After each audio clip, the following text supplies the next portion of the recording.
palju õnne, sinu esimene võit uues klassis, aga tundub, et väga raske võidusõit oli nagu füüsiliselt. Füüsiliselt oli.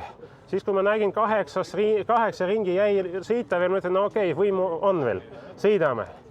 Ja siis umbes 3 ringi enne lõppu hakkasin juba vigu natuke tegema, tundsin juba, et hakkab ära minema see stamina.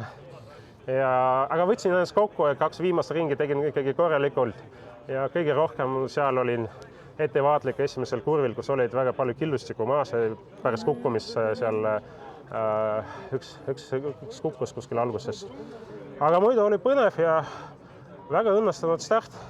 Et ma olen siin 5 korda võib-olla stardi proovinud selle nädalavahetusel ja see nüüd tuli kõige parem. Et selles mõttes tänu sellele, et start tuli välja hea, kuigi mul vastakult startida esikoha peal väga ei meeldi. Ma seal alati nagu kuidagi kaotan. Aga nüüd kõik läks hästi ja tundsin ennast hästi kindlalt sõidu alal. Et see tunne ikkagi teisel päeval tuli tagasi. Super. Aitäh sulle ja veel kord palju õnne.